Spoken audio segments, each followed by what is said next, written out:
Order! Order, I say!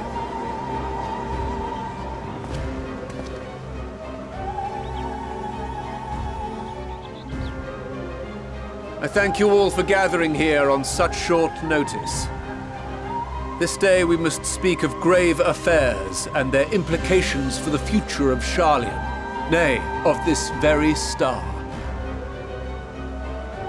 Said affairs concern all citizens, and so we have called for a public assembly.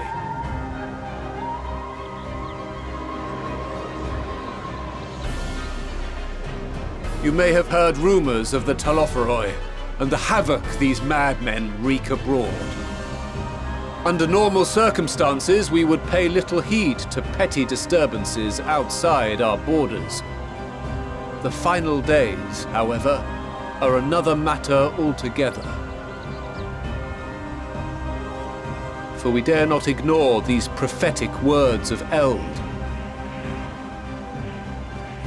The End-Bearers will come, ushering chaos and calamity. The final days descend and devour the very star.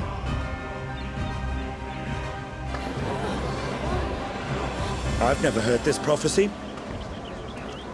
Is it true? Will all that really happen? Calm yourselves. The time has come to speak of the Forum's most sacred duties. But first...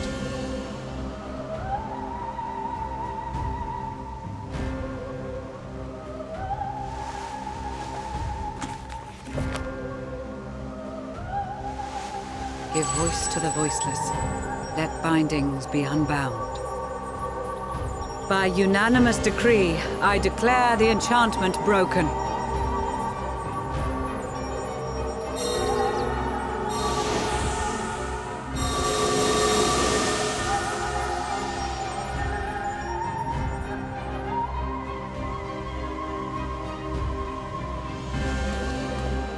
Master Leveilleur, if you would. Very well.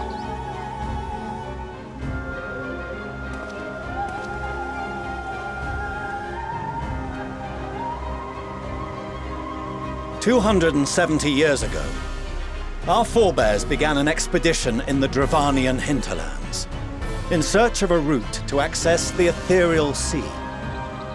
This much is public knowledge.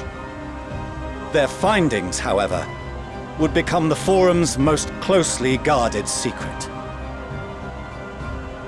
What those researchers discovered in the hinterlands was not a passage unto the ethereal sea, but the very heart of our star, and Hydaelyn herself.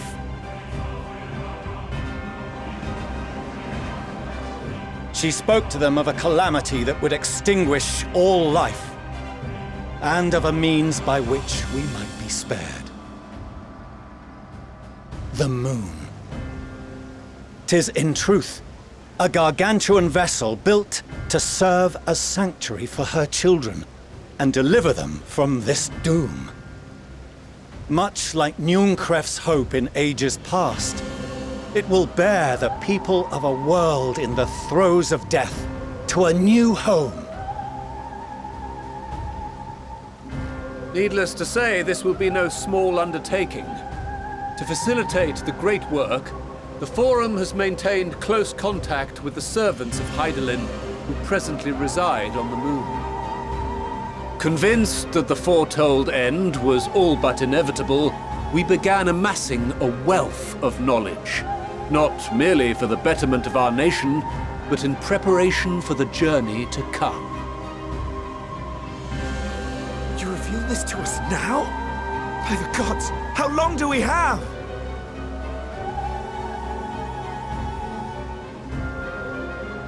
While we cannot say with certainty, we believe the hour to be nigh. We received a transmission from the moon suggesting as much not long ago. Which is why we must in earnest begin preparations for the great exodus. For his impressive contributions, and the leadership he demonstrated during our withdrawal from Dravania, we have elected Master Leveilleur to oversee this initiative.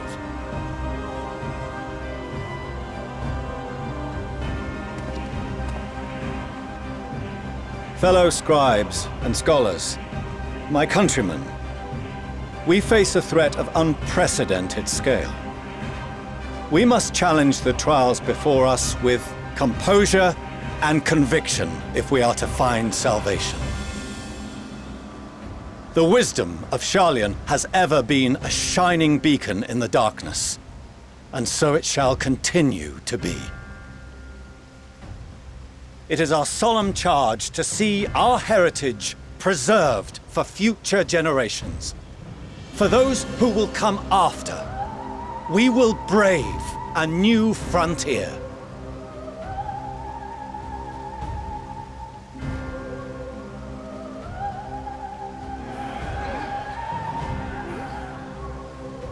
Administrative edicts will be relayed to all major institutions ere long. In the meantime, carry on with your duties. With that, I hereby call this assembly to a close.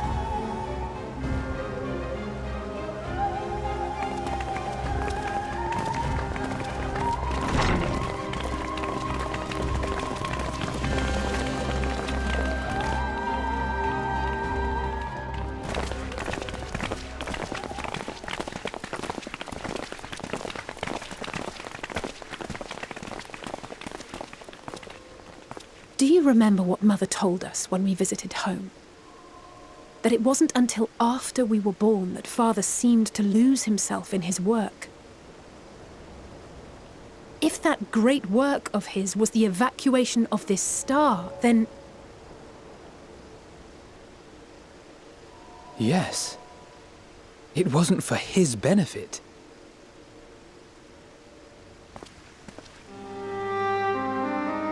Would you mind waiting here a moment? I wish to speak with Father before we leave.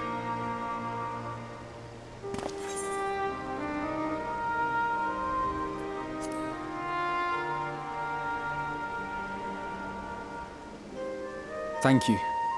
I shan't be long. If it's all the same to you, I have a few choice words to share with Father as well.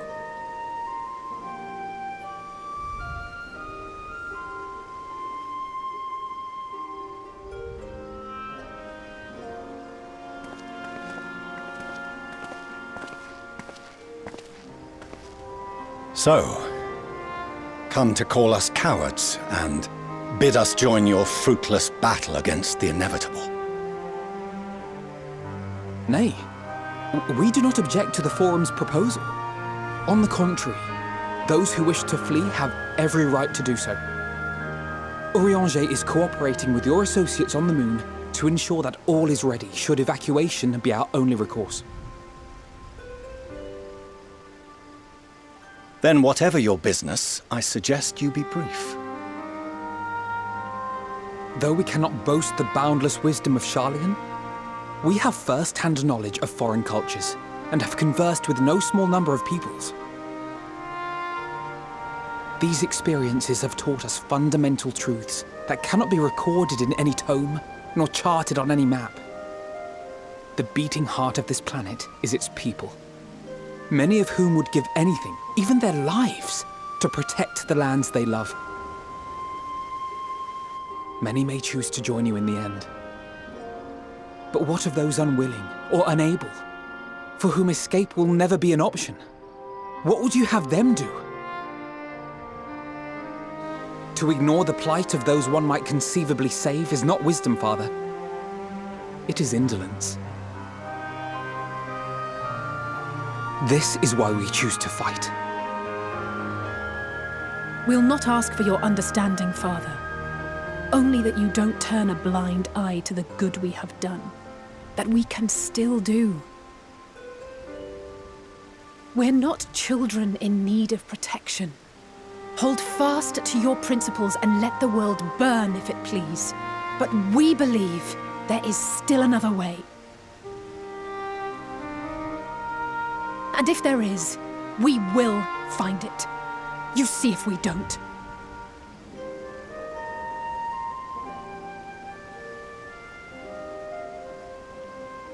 Do as you will. Just stay out of our way.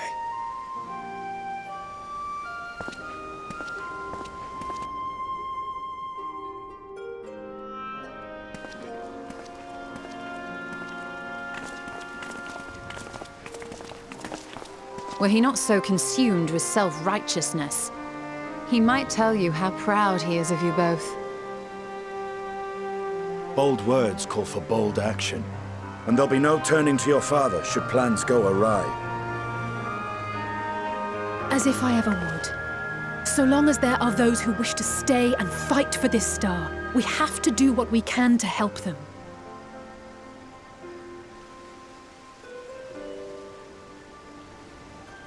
And if we're to do that, we'll need to be well rested. Wouldn't you agree? And having triumphed over what we once thought to be the source of all evil, I can think of no one in greater need of at least a dozen winks.